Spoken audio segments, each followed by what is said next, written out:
सच्ची और सटीक खबरों के लिए हमारे YouTube चैनल को जरूर सब्सक्राइब करें, लाइक करें और शेयर करना ना भूलें। पिछले करीब 1.5 महीने से मणिपुर हिंसा की आग में जल रहा है।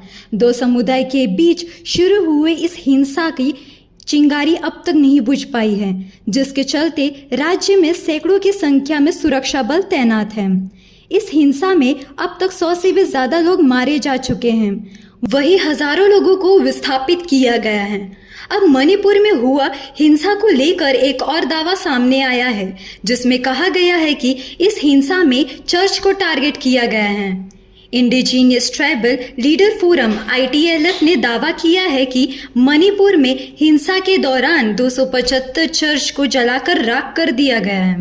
इस घटना के दौरान मुंबई में आज़ाद मैदान में 15 जून दोपहर 1 से 5 बजे तक मणिपुर में हो रहे हिंसाचारी के विरोध में धरना आंदोलन रखा गया था, जिसमें मुंबई और आसपास में रहने वाले मणिपुर क्रिश्चियन समाज के लोग हजारों की संख्या में शामिल हुए।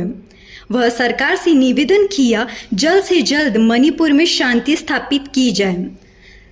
समस्त क्रिस्टी समाज के अध्यक्ष जीतूबाई राठौड़ ने लोगों को संबोधित करते हुए कहा कि मणिपुर में सरकार शांति लाने के मूड में नहीं है। देश के गृह मंत्री के दौरे के बाद भी कोई परिस्थिति में बदलाव नहीं है। यह भारत के गृह मंत्री का वह मणिपुर के मुख्यमंत्री की नाकामी है। अगर यह मणिपुर में कानून व्यवस्थित नहीं रख सकते तो इस्तीफा दे देना चाहिए।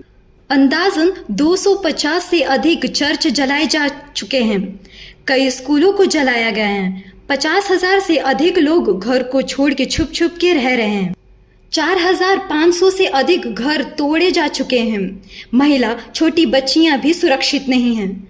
सरकार नींद में है या सोने का नाटक कर कोई छुपा एजेंडा चला रहा है। आज महाराष्ट्र गृह विभाग के मुख्य सचिव की मुलाकात कर भारत सरकार को उनके द्वारा पत्र देकर निवेदन किया, जिस पर उन्होंने आश्वासन दिया कि अब की बात को जल्द भारत सरकार तक पहुंचाया जाए।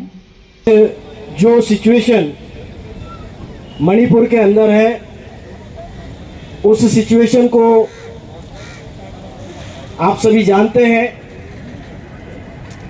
कई चर्चेस, कई प्रार्थना घर लगभग 200-250 जला दिए गए, तोड़ दिए गए हैं। हजारों लोग बेघर हैं। बहुत सारे लोगों की मृत्यु हो चुकी है। इस प्रकार की सिचुएशन पिछले 1 महीने से मणिपुर के अंदर है, जिसके विषय में भारत सरकार को समय रहते ही ध्यान देना आवश्यक था। ठीक है, वहां के लोकल इश्यूज कुछ हो सकते हैं, लेकिन हमारे धार्मिक स्थलों के ऊपर अटैक करना,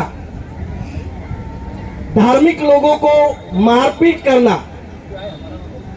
मेरा ऐसा प्रश्न है भारत सरकार से और भारत सरकार के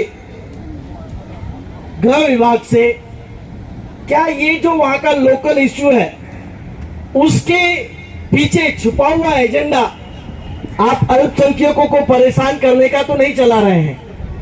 क्योंकि 250 चर्च तोड़े जा चुके हैं। 250 चर्च के अंदर अगजनी हो चुकी है, तोड़ा गया है। अगर आपका कोई दूसरा इश्यू है तो क्रिश्चियन लोगों को क्यों परेशान किया गया? उनके धार्मिक स्थलों को क्यों तोड़ा गया? इसमें स्पष्ट होता है कि भारत सरकार पूरी तरह से विफल है। वो मणिपुर में कोई पीस, शांति लेकर आना नहीं चाहती है। अगर ऐसा है तो जो हमारे प्रधानमंत्री हैं, जो बोलते हैं सबका साथ सबका विकास, तो अगर सबका साथ सबका विकास आप चाहते हैं तो मणिपुर में जो चर्च तोड़े जा रहे हैं, लोगों को मारा जा रहा है, वहां पर आप शांति लाने के लिए कोई एक्शन क्यों नहीं लेते? आपका गृह विभाग क्या करता है? हम तो न्यूज में देखते हैं, कई हमारे भाइयों ने हमको बताया कि हथियार भी लेकर चले गए। हथियार लेकर AK-47 लेकर लोग घूम रहे हैं। भाई ये हमारा भारत है ना, लॉ एंड ऑर्डर है या नहीं? अगर माननीय गृह मंत्री जी आप लॉ एंड ऑर्डर को नहीं ला सकते तो आप अपने पद से इस्तीफा दे दीजिए। आपकी कैपेसिटी नहीं है, एक छोटे से स्टेट को, एक राज्य को संभालने की आपकी कैपेसिटी नहीं है, आप वहां पर लॉ एंड ऑर्डर नहीं ला सकते तो आप राजीनामा दे दीजिए, दूसरे किसी को नियुक्ति दीजिए। केवल दिखाना कि हम सबके साथ में हैं, ईस्टर पर चर्च चले जाना, क्रिसमस पर केक काट देना, इससे सबका साथ और सबका विकास नहीं होता। सबका साथ सबका विकास तब होता है जब आप भारत के हर एक तबके को, हर धर्म के लोगों को, हर भाषा के लोगों को समानता से देखेंगे, उनके लिए काम करेंगे, तब सबका साथ और सबका विकास होता है। ये तो बात रही मणिपुर की, लेकिन महाराष्ट्र के अंदर कई चर्चेस बंद हुए। पूरे भारत देश के अंदर कई जगहों पर क्रिश्चियन लोगों के ऊपर हमले होते हैं। और दूसरा तो सबसे बड़ा बात यह है, मणिपुर में जब से भाजपा की सरकार आई है तब से तकलीफ बढ़ गई है। मैं सही कह रहा हूं? जरा जोर से कहिए, सही बात है ये? तो हमारे लोगों को सताइए तो मत। आपको हम पावर में लेकर आते हैं तो आप हमारे लोगों को सताइए मत। लोग बेघर घूम रहे हैं, अपने बच्चों को लेकर रोडों पर, जंगलों में बैठे हुए हैं। शर्म आना चाहिए, शर्म आना चाहिए कि महिलाएं ऐसे ही अलग अलग जगहों पर अपने घरों को छोड़कर बाहर छुप कर घूम रही हैं। पुरुष एजुकेशन की सख्त हालत खराब है, क्या एजुकेशन वहां पर होगा लोगों का? लोगों का साल बर्बाद हो रहा है। अगर सरकार होश में है तो जल्द से जल्द मणिपुर की सिचुएशन को कंट्रोल में लेना चाहिए। अगर आप कंट्रोल में नहीं ले सकते तो यहां से मेरा आह्वान है, मणिपुर के संबंधित लोग यहां पर बैठे हुए हैं, उन सब की तरफ से मेरा ऐसा कहना है, आप राजीनामा तो दीजिए अमित शाह जी। आप अगर संभाल नहीं सकते तो आप राजीनामा दे दीजिए।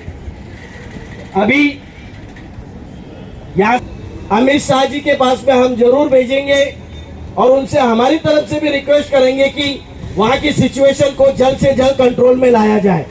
ये आश्वासन अभी हमारे महाराष्ट्र के चीफ होम सेक्रेटरी उन्होंने हमें दिया है। आज जो यहाँ पर आप बड़ी तादाद में आए, वहां पर हमने बताया कि कई लोग वहां पर ग्राउंड में बैठे हुए हैं और आपसे निवेदन, आपसे रिक्वेस्ट कर रहे हैं कि मणिपुर की परिस्थिति को कंट्रोल में लिया जाए।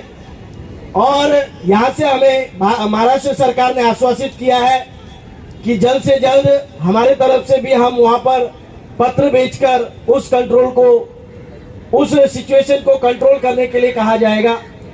मेरा आप सभी से कहना है, जिस प्रकार से हम यहाँ पर यूनिटी में हैं, इस यूनिटी को बरकरार बनाए रखिए, क्योंकि समाज पर होने वाला अत्याचार मणिपुर में हो, गुजरात में हो, उड़ीसा में हो, बंगाल में हो, मुंबई में हो, कहीं भी हो, हम क्रिश्चियन हैं, हमको दर्द होता है क्योंकि हमारे भाई के ऊपर अत्याचार है, हमारी बहन के ऊपर वहां पर अत्याचार होता है।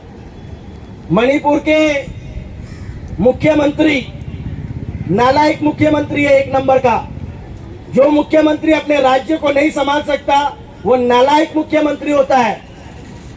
आपके राज्य में 1 महीने से आपकी प्रजा, जिन्होंने आपको वोट देकर वहां तक पहुंचाया है, वो प्रजा के लोग परेशान हैं। लोग घरों में घुसकर उनको मारते हैं, उनके इंस्टीट्यूट, उनके चर्च, उनकी बहुत सारी चीजें तोड़ दी गई हैं। आपको शर्म नहीं आती कि आप उस चीज को, सिचुएशन को कंट्रोल में लाएं? इस सिचुएशन को कंट्रोल में लाने का काम मणिपुर के मुख्यमंत्री का है। और मेरा आपसे निवेदन है, अगर जल्द सिचुएशन कंट्रोल नहीं आती तो अगली बार जो सरकार है उसको गिराने की पूरी ताकत आपको लगानी है। आपके लोगों को, हमारे लोगों को, जो हमारे लोग वहां पर 40% से भी ज्यादा हैं, हमारे लोगों को ताकत लगाना पड़ेगा और इस सरकार को वहां से उखाड़ कर फेंकना पड़ेगा जो सरकार अभी मणिपुर में राज्य कर रही है। जितना हमारी कोशिश है, हम और भी आपके साथ में खड़े हैं और आगे भी इसी प्रकार से काम करते रहेंगे। प्रभु का धन्यवाद है कि हम सभी लोग एक साथ में हैं और कईयों के मंसूबों पर आप सभी ने यहाँ पर आकर पानी फेर दिया है, क्योंकि जो काम परमेश्वर की ओर से हो सकता है उसको इंसान रोक नहीं सकता। परमेश्वर आप सभी को आशीष करे। Thank you.